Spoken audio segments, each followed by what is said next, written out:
Dans cette présentation, nous allons parler de nouvelles fonctionnalités collaboratives pour vous aider à maintenir et à améliorer votre code, alors qu'il s'agisse principalement de code Power Builder, mais aussi de code de base de données type Oracle et SQL Server en utilisant cet outil Visual Expert que vous connaissez peut-être, mais dans une nouvelle version qui inclut maintenant un client web dont on va parler. Alors, un rappel rapide des fonctionnalités de cet outil. On va à la base analyser le code de votre application pour fournir, à partir des informations trouvées, un grand nombre de services. Pour simplifier, on les regroupe en 5 principales catégories. Au préalable, comme on l'a dit, on va faire une analyse statique du code. On n'exécute pas l'application. On va lire et comprendre les phrases avec des parseurs, donc qui comprennent la grammaire de votre code. On va extraire un grand nombre d'informations sur les éléments qui composent leur code, tous leurs attributs, les dépendances, les références entre éléments, etc. Donc, première catégorie de fonctionnalités que l'on tire de ces informations, on va pouvoir explorer des références pour faire de l'analyse d'impact, vérifier qu'on ne va pas casser l'application après avoir fait certains changements. On va générer d'autres types de résultats. Je vous montrerai un ou deux exemples, en particulier dans cette nouvelle version web qui va nous servir pour les fonctionnalités collaboratives. Deuxième catégorie, on va pouvoir obtenir de la documentation, des informations très détaillées sur certains objets de l'application sur lesquels on est amené à travailler, par exemple. Ça peut soit servir quand on est en phase de maintenance sur une très grosse appli dont on ne connaît pas tous les éléments. Ça peut aussi servir de transfert de compétences quand une nouvelle personne arrive ou quand on transfère l'application à une autre équipe en charge de sa maintenance, par exemple. Troisième catégorie, on va pouvoir faire des comparaisons entre objets, entre librairies, comparaisons entre bases de données, pour voir les changements qui ont été réalisés entre deux périodes. On va pouvoir passer en revue le code et là aussi, on va avoir des fonctionnalités collaboratives lorsqu'on travaille à plusieurs sur l'amélioration, que ce soit après avoir trouvé des choses à corriger pour des raisons de sécurité, de fiabilité, certains bugs que l'on va pouvoir identifier et corriger, ou de maintenabilité, de qualité du code. La dernière catégorie, elle est un peu particulière. Elle va permettre d'identifier des goulots d'étranglement ou des objets qui sont longs à exécuter dans l'application. Elle est un peu particulière parce qu'elle va d'une part utiliser l'analyse statique du code dont on a parlé, mais elle va en plus extraire et obtenir de l'information des traces, des informations sur les objets exécutés, leur temps moyen d'exécution, etc. Et on va mixer ces deux types d'informations pour pouvoir renseigner sur les performances et les zones à améliorer quant à leur performance. Comment ça fonctionne? Alors, on a au début, et c'est là qu'on va voir l'apparition de cette nouvelle version web, on va voir au début plusieurs analyseurs de code, on appelle ça des parseurs, qui lisent et comprennent le code, Oracle, SQL Server, Power Builder, entre autres. On va extraire ces informations pour les stocker dans la base de données de Visual Expert. On va exploiter ensuite ces informations, soit à l'écran, soit dans différents types de documents que l'on pourra générer. Je vous en montrerai un ou deux exemples pour illustrer le principe. Tout ça peut se passer sur une seule machine dans le cas d'une personne qui développe toute seule. Mais le but de notre discussion et le cas le plus fréquent, c'est qu'on a une équipe de plusieurs personnes et dans ce cas-là, on va avoir une organisation, une configuration client-serveur où côté serveur, on va retrouver une instance de Visual Expert qui va réaliser l'analyse du code. On verra qu'on a différentes stratégies pour rafraîchir cette analyse. On va avoir ensuite plusieurs personnes qui vont chacune installer, s'il s'agit du client desktop, une copie de Visual Expert sur leur PC et se connecter de façon concurrente au référentiel pour obtenir et exploiter les informations et les résultats trouvés. On pourra donc, on en parlera tout à l'heure, mais rafraîchir l'analyse régulièrement ou générer automatiquement des documents. Et avec l'apparition de la version web, on a la possibilité donc de configurer un composant supplémentaire, en fait une application qui s'exécute sous 2IS, qui va servir de serveur web et qui permettra consulter les résultats de l'analyse avec n'importe quel browser depuis n'importe quelle machine, en supposant que l'utilisateur ait un compte approuvé par l'administrateur et qu'il ait le droit d'accéder à Visual Expert, et en supposant bien sûr qu'il ait, au niveau du réseau, le droit d'accéder au serveur web. L'avantage, c'est qu'ici, on va avoir une utilisation directe sans aucune installation préalable du client Visual Expert que l'on va voir tout à l'heure dans le navigateur Internet, ce qui va contribuer à la fluidité des échanges et aux fonctionnalités de collaboration dont on va parler tout à l'heure. On a la possibilité de garder en parallèle une version desktop, en particulier si une personne doit faire des configurations de projets Visual Expert ou modifier des settings avancés, puisque ça se fait depuis le desktop. Donc les deux peuvent cohabiter en parallèle. Alors parlons un peu plus de ces fonctionnalités collaboratives, ou plus exactement des scénarios pour lesquels on a développé cette version web en ayant à l'esprit ces différents cas de figure de collaboration. Le premier cas classique, on va avoir d'un côté un analyste qui doit spécifier des changements. Alors ça peut être des évolutions de règles métiers, ça peut être des retours utilisateurs qui disent ce point-là ne va pas, il faudrait modifier, ajouter un champ, modifier une disposition d'écran, que sais-je. L'analyse va donc commencer par utiliser Visual Expert pour analyser le travail à fournir, les composants impactés, les changements à réaliser, et va transmettre cette info à un ou plusieurs développeurs qui, eux, sont en charge de réaliser ces changements.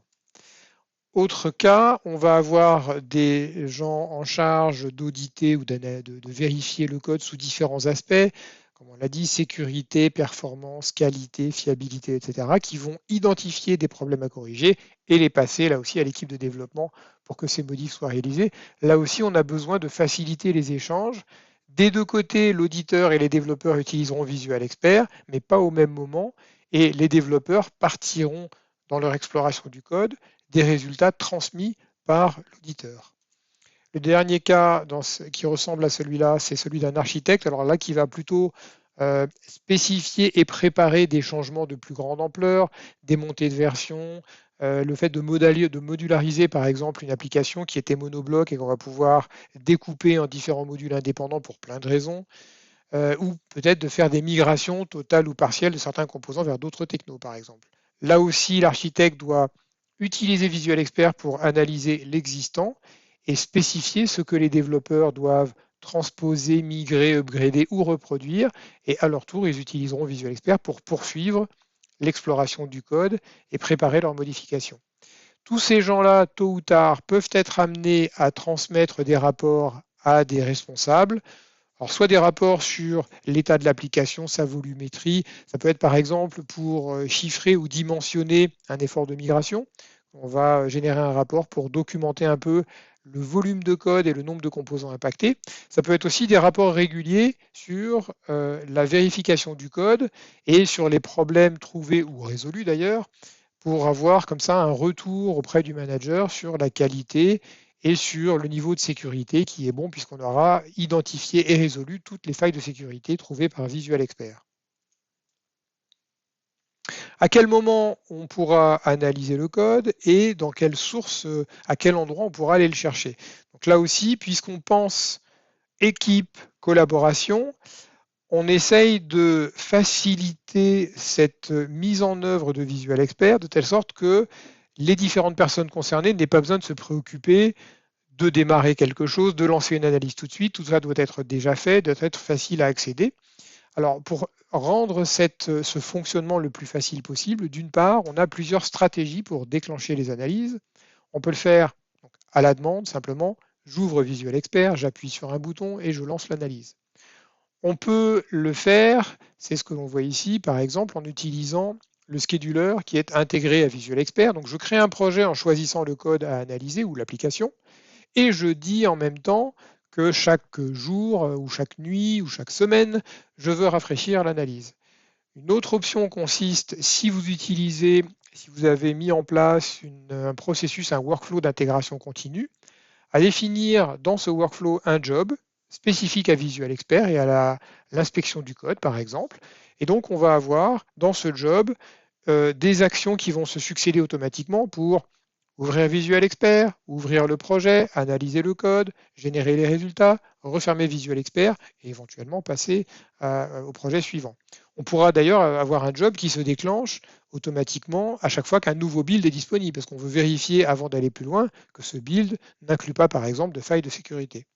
Puis le dernier cas, ça consiste à appeler Visual Expert en ligne de commande, donc là depuis à peu près n'importe quel système, Là aussi, il y a des lignes de commande et des paramètres pour le lancer, démarrer les analyses, etc. Une fois qu'on a démarré, on doit pouvoir être capable d'aller chercher le code où qu'il se trouve sans nécessité de copier-coller, de manipulation complexe pour lui amener le code. Donc il pourra aller chercher, alors évidemment, dans des dossiers Windows, en particulier des PBL par exemple, ou des targets, puisqu'on va chercher à analyser entre autres du code Power Builder. Mais on pourra aussi se connecter à des gestionnaires de sources type SVN, TFS ou Azure DevOps ou différentes variantes de Git. Et pour le code de base de données, là aussi, on peut soit le chercher dans des fichiers, soit se connecter directement à la base de données, d'une part pour aller chercher des procédures stockées, d'autre part pour extraire la description du modèle de données, puisqu'on en aura besoin pour améliorer la compréhension, par exemple, des ordres SQL que l'on exécute côté PB. Ça sera utile pour les parseurs d'avoir trouvé la description des tables, des colonnes, des index, des vues, etc., pour avoir une meilleure restitution de la structure de l'application. Une fois que tout ça est configuré, l'analyse se fera au rythme souhaité et on stockera les résultats qu'on pourra exploiter, comme on l'a vu tout à l'heure, depuis le client desktop ou depuis le client web. Inspection du code, le principe consiste à checker chacun des composants ou chacune des méthodes de l'application avec une longue liste de règles. Ici, on en a maintenant plusieurs centaines, qui vont donc détecter à chaque fois d'éventuels problèmes dans chacune de ces méthodes, compiler tous ces résultats et fournir des dashboards. Je vous montrerai un exemple tout à l'heure de résultats de haut niveau, puis de drill down. On peut aller fouiller plus dans le détail jusqu'à la ligne de code que l'on doit modifier. Bref, on a différentes catégories de règles, que ce soit lié à la sécurité, à la fiabilité avec les bugs ou à la maintenabilité. Passons maintenant à la démo pour voir tout ça en action. Voici la page d'accueil sur laquelle je peux me connecter au serveur web de Visual Expert après qu'il ait été configuré. J'ai besoin d'un compte utilisateur. Ce compte doit avoir le droit d'accéder à un ou plusieurs projets Visual Expert. Une fois que c'est le cas, je peux donc me connecter et j'accède à cette page, la page d'accueil, dans laquelle on peut voir alors un petit mot sur ce que l'on trouve en haut. Vous verrez ici les différents projets Visual Expert disponibles. Ça peut être un par application, un pour plusieurs applications, donc ça dépend du périmètre ou pour une base de données, du périmètre que vous souhaitez analyser. Pour chaque projet, vous avez la possibilité d'historiser les analyses et donc on peut revenir dans le temps pour voir l'état du projet, l'état du code tel qu'il était il y a une semaine, 2 semaines, etc.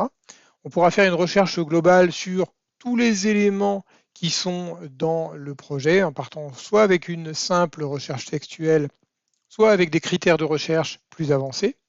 On peut ici choisir la langue et là on a quelques paramètres qui sont liés au compte de l'utilisateur. En dessous, on verra ici 3 dashboards qui regroupent chacun des catégories de fonctionnalités. On reviendra tout à l'heure sur l'inspection du code. Le deuxième dashboard, lui, est lié à la documentation. On peut donc consulter, explorer la documentation pour avoir des informations très détaillées sur certains objets sur lesquels on va être amené à travailler. Par exemple, ici, dans cette PBL, je veux en savoir plus sur cette fenêtre. Je vois ici la hiérarchie des ancêtres de la fenêtre. Là, je peux cliquer pour avoir des détails sur chacun des ancêtres. Je vois la liste des variables et des méthodes, des événements. Je peux aller sur la page de l'événement pour consulter éventuellement son code et d'autres informations. Si je reviens en arrière, donc j'aurai la liste des contrôles et leurs événements, des règles qui n'ont pas été respectées par cette fenêtre, et j'ai même un schéma d'architecture sur la fenêtre qui me montre de quoi elle se compose. En l'occurrence, on voit ici qu'on a par exemple un tab folder, donc une boîte à onglets, avec 2 onglets avec des données personnelles et professionnelles. Ici, un contrôle data window avec une data window, etc. Bref, et sur tous ces éléments, bien sûr, on peut cliquer pour aller naviguer sur la page de documentation de chacun de ces éléments. Ça, c'est pour la documentation. La troisième partie, pour l'exploration du code, va se composer, alors pour la partie gauche, je vais rafraîchir ça, hop, on aura ici un tree view. Pour ceux d'entre vous qui connaissent Visual Expert en version desktop, on a reproduit le même type d'interface avec une arborescence dans laquelle on peut voir les objets et les relations entre objets. Puis dans la partie droite, on voit le code source de l'élément sélectionné ici. Et dans la partie gauche, on voit une liste de fonctionnalités qui dépendent de l'élément sélectionné ici. Et donc, j'ai une liste de fonctionnalités pour exploiter les données trouvées lors de l'analyse qui m'est proposée ici pour un événement Power Builder. Il sera différent pour une fenêtre, différent pour une PBL, pour une table, etc.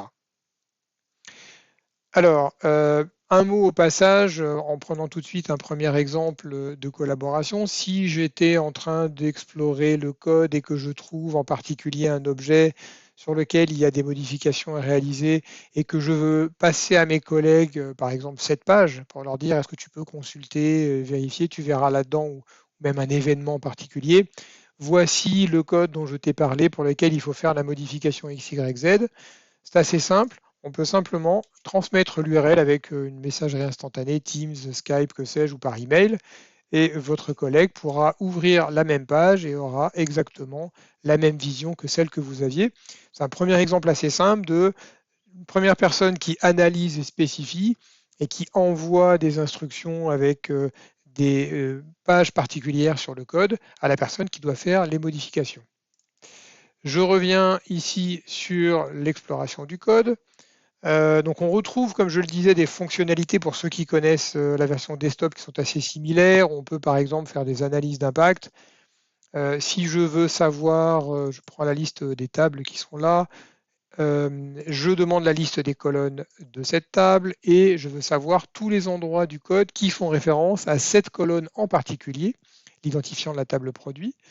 Je vais pouvoir, alors soit en sélectionnant ici, soit avec un menu contextuel, réaliser cette analyse d'impact. J'aurai ici la liste des composants qui utilisent cette colonne. Je peux voir leur code source comme d'habitude dans la version desktop. On voit le code source, on voit l'identifiant ou en tout cas la référence qui est surlignée pour la mettre en évidence. Dans le cas d'un trigger, ici, on voit qu'on a 3 références. Dans le cas d'un package, on en a encore plus. Et d'ailleurs, on voit en bas la liste des numéros de ligne sur lesquels se trouvent des références. Je peux cliquer dessus pour scroller et voir ces références de plus près. Bref, donc ça, c'est un exemple d'analyse d'impact qui se reproduit ici pour trouver les références à une colonne, mais on peut trouver les références à une fonction, si on change son prototype par exemple, à une variable, les références à n'importe quel élément de code en général. Autre exemple qui se comporte de façon similaire, on peut avec Visual Expert tracer un graphe d'appel. Donc là, on imagine que l'on a besoin de revenir sur une fonctionnalité de l'application dans laquelle plusieurs méthodes s'appellent les unes les autres. On va commencer par générer ce graphe d'appel pour comprendre un peu cet enchaînement, cette cascade d'objets, pour après pouvoir modifier ceux des portions de code qui sont pertinentes. Alors, je prends juste un seul exemple pour illustrer sans sans passer trop de temps là-dessus. Je peux ici, par exemple, j'ai une procédure qui sert visiblement à supprimer les employés. Si je veux analyser tout le processus qui se déclenche au moment où on veut supprimer un employé, je peux venir ici pour demander à voir le graphe d'appel. Et j'ai donc une hiérarchie qui va s'ouvrir, dans laquelle on pourra voir dans ce cas particulier que cette procédure va en déclencher une autre, que cette autre procédure inclut un ordre delete qui fait référence, qui va donc supprimer l'employé dans la table employé. J'ai une contrainte de type foreign key qui va probablement supprimer aussi des enregistrements dans la table sales order, la même chose avec une autre table. J'ai un trigger qui se déclenche quand on modifie cette table. Ce trigger fait appel à une proc stockée qui inclut un insert dans le log de l'application. Alors on peut se demander par exemple le lien entre l'insertion dans le log et la suppression d'un employé, et ce type de graphe explique au développeur, alors qu'il ne connaît pas forcément par cœur quand il s'agit d'une grande application qu'il n'a pas lui-même développée, ça va lui expliquer la portion de code concernée par cette fonctionnalité de suppression des employés. Donc jusque-là, on a des choses un peu similaires à ce qu'on voyait dans le client desktop. Je vais montrer maintenant un autre exemple qui, lui, a considérablement évolué depuis le client desktop et qu'on a redéveloppé complètement dans la version web pour l'enrichir. C'est celui de ce qu'on appelle la CRUD matrix, la matrice CRUD. Alors, une matrice CRUD, ça sert à voir dans un tableau à 2 dimensions tous les liens entre le code et les données. Ça marche comme ça, on commence par sélectionner une ou plusieurs tables, ou une ou plusieurs objets d'ailleurs, ça marche dans les deux sens. Et on va ici générer la matrice CRUD. CRUD, ça vient de Create, Read, Update, Delete. C'est donc pour voir non seulement quel code accède à quelle table, mais comment il y accède, en suppression, en modification, etc. Je clique ici pour générer la matrice, donc on mouline, on va chercher des informations sur les références, et ce nœud apparaît quand je clique dessus. J'ai cette matrice qui apparaît sur la droite ici. Alors, on est un peu à l'étroit ici, donc je vais maximiser ce lien en cliquant sur ce petit bouton. Il y a un autre onglet qui s'ouvre et là, j'ai la matrice CRUD en plein écran. Alors, on voit ici en colonne, à ce stade, on a une présentation similaire à ce qu'on trouvait dans le client desktop et qui générait alors un fichier Excel. On a une présentation similaire dans ce sens qu'on a par colonne une table et par ligne un objet ou un élément de code qui fait référence à cette table. Jusque-là, c'est assez similaire. Là où ça va être assez différent, ça va être la façon d'exploiter, parce que cette matrice, elle est interactive. Il y a beaucoup d'endroits qui sont cliquables et qu'on va pouvoir utiliser pour exploiter plus facilement ces résultats. Par exemple, ici, j'ai des champs de recherche qui me permettent de filtrer le résultat. Alors, je peux dire, par exemple, je cherche tous les éléments qui mettent à jour une certaine table, mais je sais très bien que ce n'est pas du tout lié à la gestion des employés, donc je veux enlever tout ce qui s'appelle employé quelque chose. On va donc filtrer automatiquement la liste pour retirer les objets qui s'appellent employés, enfin qui en tout cas qui contiennent cette string. Et je veux plus précisément, qu'est-ce qu'on peut dire? Je vais aller chercher tout ce qui vient mettre à jour la table employée pour faire un update, par exemple. Et donc là, c'est pareil, dans cette colonne, je peux simplement taper la lettre U, ça va filtrer uniquement ce qui vient mettre à jour, en mise à jour en fait, la table employée, et je peux faire ça comme ça pour toutes les tables une par une. Je peux même en mettre plusieurs si je veux. Je pourrais rajouter un U ici, et dans ce cas-là, je vais mettre non seulement à jour cette première table, mais aussi la deuxième. Bref, il ne me reste plus qu'une seule ligne ici. Ça me permet de filtrer. En général, dans la vraie vie, vous aurez beaucoup d'éléments qui référencent les tables et c'est très utile de pouvoir les filtrer. Une fois que j'ai fait ça, je vais nous rajouter quelques lignes pour avoir un petit peu plus de volume. Il y a plusieurs zones qui sont cliquables pour aller plus loin. La matrice CRUD donne une vision de haut niveau de ces dépendances, mais on a parfois besoin d'aller un peu plus loin. On peut se dire, par exemple, tiens, mais c'est bizarre, montre-moi exactement pourquoi cette procédure ici vient faire un update de la table produit. Je ne savais pas qu'on faisait une mise à jour de la table produit depuis cette procédure. Donc on clique sur le U et on va avoir exactement cette information qui apparaît dans laquelle on voit que l'on fait un update sur cette table ici.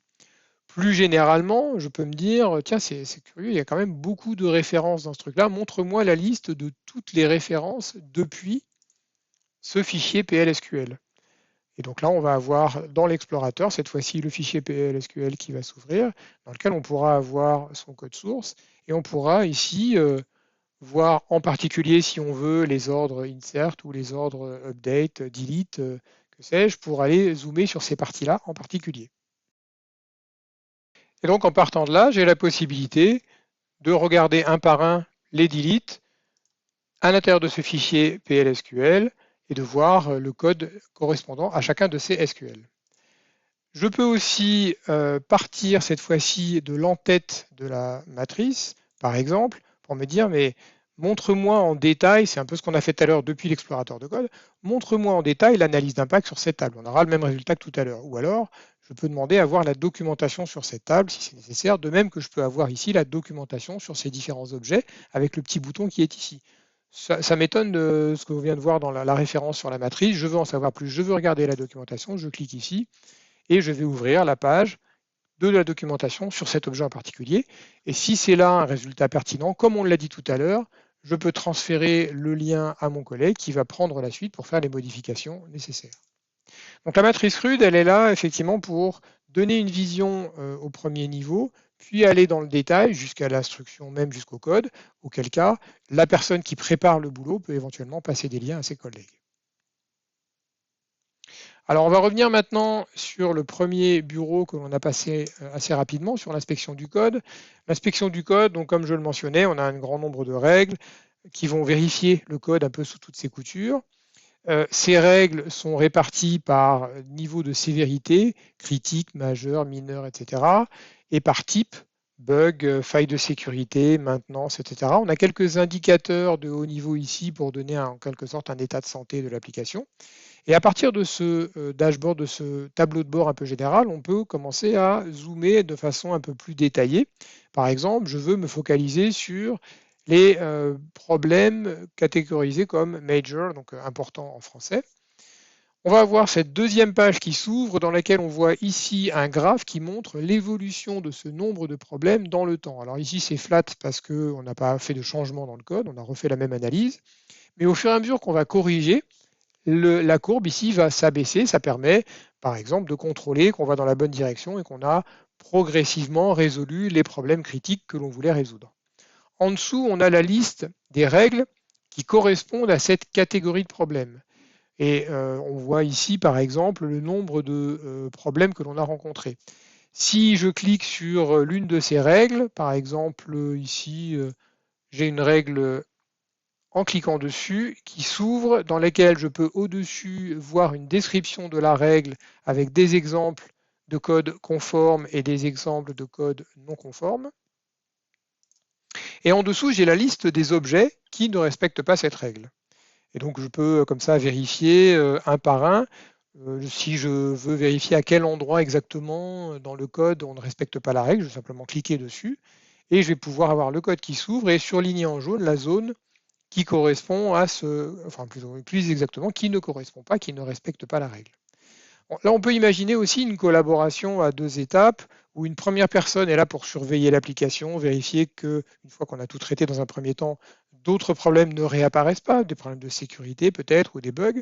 Et si la personne qui surveille ou qui vérifie régulièrement l'application trouve des règles pas respectées, elle pourrait par exemple partager ce lien-là avec la ou les personnes en charge de réaliser les corrections dans le code. Donc, ils vont retrouver exactement le même résultat.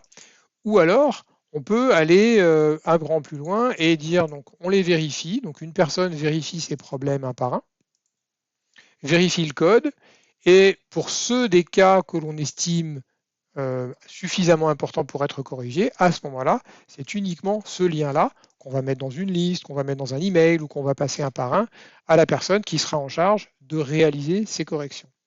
Et donc, on voit là tout l'intérêt du client web pour cette collaboration à plusieurs personnes ou avec des URL communes, avec des points communs. On peut commencer le processus avec une première personne et le continuer avec une autre personne. Et le dernier exemple que je mentionnerai de fonctionnalité qui là aussi peut s'appuyer sur des fonctionnalités collaboratives, je vais refermer ces pages-là, c'est lié à l'analyse des performances. Donc, c'était le dernier bloc de fonctionnalités que je mentionnais tout à l'heure. L'analyse des performances va d'une part se nourrir de la lecture statique du code et de la compréhension de la grammaire du code, et d'autre part, on va récupérer de l'application des traces. Alors, on pourra vous expliquer si vous souhaitez le tester le moment venu comment générer ces traces, mais en tout cas, on va donc récupérer des traces sur le nombre d'exécutions de chaque objet, sur le temps moyen d'exécution de chaque objet, et en mélangeant les deux, on va pouvoir situer dans l'application les zones qui sont les plus lentes et éventuellement en priorité à améliorer. Par exemple, que ce soit pour PB, d'ailleurs on peut le faire pour les deux, on verra soit pour Power Builder les objets les plus lents classés par librairie, donc là on voit avec une barre de progression ceux qui sont les plus lents. On a exactement le même principe côté base de données, où on va avoir comme ça le code le plus lent trié par ordre décroissant, et on pourra le transmettre là aussi à un développeur si nécessaire. On pourra même aller un peu plus loin dans certains cas, mais bon, je vais faire court pour l'instant. Un autre exemple de fonctionnalité liée à l'analyse des performances consiste à reprendre le même graphe d'appel que celui qu'on a vu tout à l'heure, en PB ou en base de données, c'est pareil, hein, le principe est le même. J'étais venu sur une procédure pour générer le graphe d'appel de cette procédure. Imaginons maintenant qu'on ait un retour utilisateur qui dise « Ah là là, à chaque fois que je supprime un employé, je ne sais pas ce qui s'est passé, mais les temps de réponse se sont dégradés, c'est beaucoup trop lent, il s'est passé quelque chose. » Alors le développeur se dit peut-être que quelque part dans la chaîne d'appel, il y a peut-être un SQL qui a été modifié, les perfs ne sont pas bonnes, je ne sais pas trop, il faudrait investiguer. Plutôt que d'analyser un par un tous ces objets-là, on peut utiliser donc l'analyse des performances ici pour ajouter au graphe d'appel le temps moyen d'exécution de chacun des objets. On va donc avoir les mêmes éléments dans la même succession, mais cette fois-ci, je vais élargir un petit peu ça, hop, on peut voir visuellement quel est l'endroit qui coûte le plus de temps sur l'ensemble du processus. Avec là, donc peut-être une requête qui serait optimisée. Ce qui nous amène à un autre point. Donc si c'est vraiment ça que l'on doit modifier, dans cette vue par exemple, on peut par exemple ouvrir la page de la doc, vérifier la vue et si c'est nécessaire, transmettre ça au DBA pour qu'il corrige cette création, le SQL derrière la création de la vue par exemple. Et donc le point du SQL à optimiser m'amène à un dernier exemple d'analyse des performances. Vous avez la possibilité de vérifier s'il manque des index dans la base de données en fonction des SQL qui ont été développés ces derniers temps. Parce qu'on peut avoir à un moment donné une vérification de l'application où tout fonctionne bien, puis on maintient le code, on fait évoluer les ordres SQL, dont certains peuvent être plus lents que d'autres, et en particulier s'il manque des index. Exemple, je prends une table et je demande à vérifier s'il manque des index. Là, on me dit qu'il y a 3 colonnes pour lesquelles il faudrait créer des index, et si je fais une analyse d'impact, je vais comprendre pourquoi. Quelque part là-dedans, voilà, on a un exemple ici. On voit que la colonne name est référencée dans une clause group by, ça pourrait être une clause where, bref, l'une de ces clauses qui fait que s'il n'y a pas d'index, alors la base va faire un full table scan, ce qui va coûter très cher. Et donc là aussi, on peut signaler, mettre cet élément de côté et éventuellement le passer ici au DBA ou à un développeur qui est là pour modifier l'ordre SQL correspondant et corriger le problème de performance. Voilà, on a un peu fait le tour de ces exemples. Ça va nous permettre donc de conclure cette présentation sur les fonctionnalités collaboratives qui sont apportées par la version web de Visual Expert. N'hésitez pas, si vous avez des questions dans la séance de questions-réponses, à les poser sur les possibilités, la mise en œuvre, que sais-je. Merci de votre attention pour cette présentation.